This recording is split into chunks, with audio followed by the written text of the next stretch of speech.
Hello दोस्तों, स्वागत है आपका हमारे YouTube channel Uttarakhand next exam में। एक बार पुनः से मैं सागर देने आपके पास कुछ महत्वपूर्ण सवालों को लेकर के पहुंचा हूं जो उत्तराखंड फॉरेस्टर, पशुधन प्रसार अधिकारी और कृषि अधिकारी के लिए महत्वपूर्ण है। गाइस, जो आज का सेशन है या जो आज के क्वेश्चंस हैं वो आपके पादप श्वसन से संबंधित है, जिनसे संबंधित इन क्वेश्चनों को कई बार एग्ज़ाम में पूछा गया है। तो आज भी हम उन क्वेश्चनों पर डिस्कस करेंगे।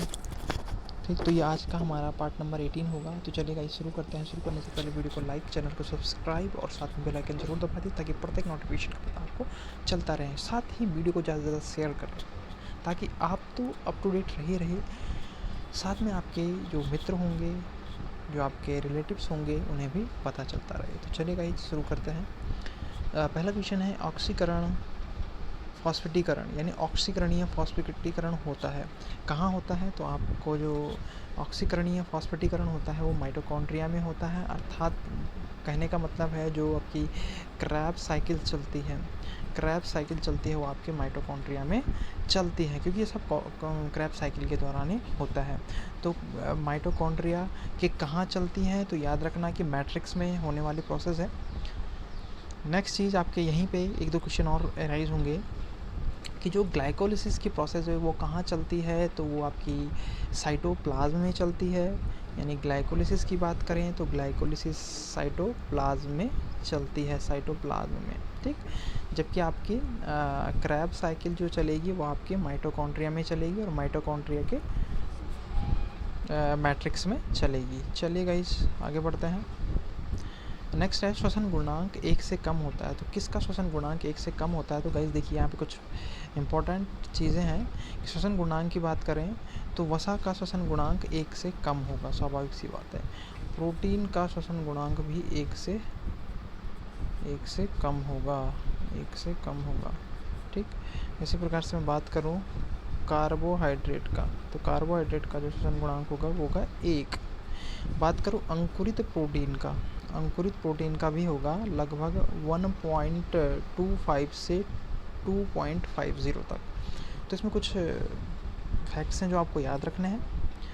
चलिए आगे बढ़ते हैं। जब एटीपी तथा एडीपी में परिवर्तित होता है तो विमोचित होती है। तो देखिए, एनर्जी विमोचित होती है और कितनी एनर्जी विमोचित होती है? तो वो होती है आपके 7.6 किलो कैलोरी एनर्जी, या आप कह सकते हो 7600 कैलोरी एनर्जी। नेक्स्ट है साइनाइड, एजाइड तथा CO में श्वसन दर क्या होती है? तो देखिए, स्वाभाविक सी बात है कि साइनाइड, एजाइड और CO यानी कार्बन मोनोऑक्साइड में श्वसन दर क्या हो जाएगी? घट जाएगी। ठीक, हमें परेशानी होती है श्वसन लेने में। ऑक्सीश्वसन के EMP पथ में के मध्य कुल कितने ATP का निर्माण होता है? तो देखिए, इसका मतलब है EMP का मतलब हो गया आपका ग्लाइकोलिसिस साइकिल, और उसके दौरान जो ATP का उत्पादन होता है वो टोटल होता है 8 ATP बनते हैं। टोटल 10 बनते हैं, लेकिन 2 ATP खर्च हो जाते हैं, जिसमें से 8 ATP इस प्रोसेस के दौरान बनते हैं। अर्थात कहने का मतलब है ग्लूकोज से 2 मॉलिक्यूल पायरिक एसिड्स के बनने में टोटल 8 ATP बनते हैं।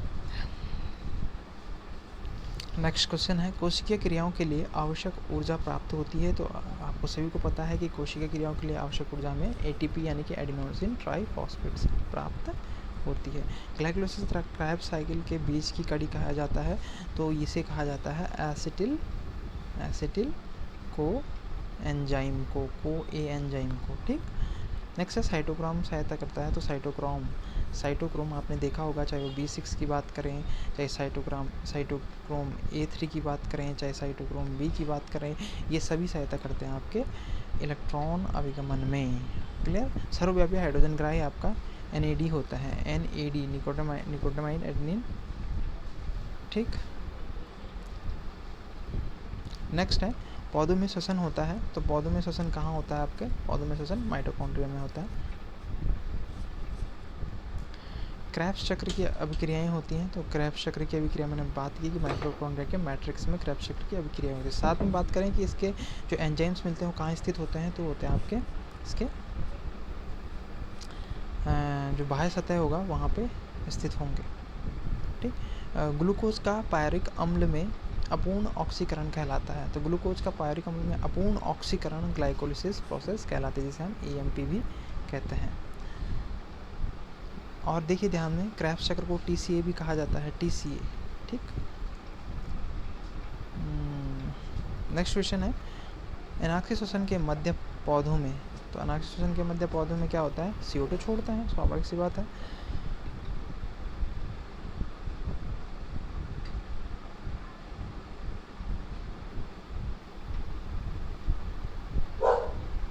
ग्लाइकोलाइसिस से बनने वाला अंतिम उत्पाद क्या होता है, तो अंतिम उत्पाद होता है पायरुविक एसिड्स। और कितने मॉलिक्यूल बनते हैं, तो 2 मॉलिक्यूल ऑफ पायरुविक एसिड। बिना वायु के जीवन अनाक्षी जीवों के लिए हो सकता है।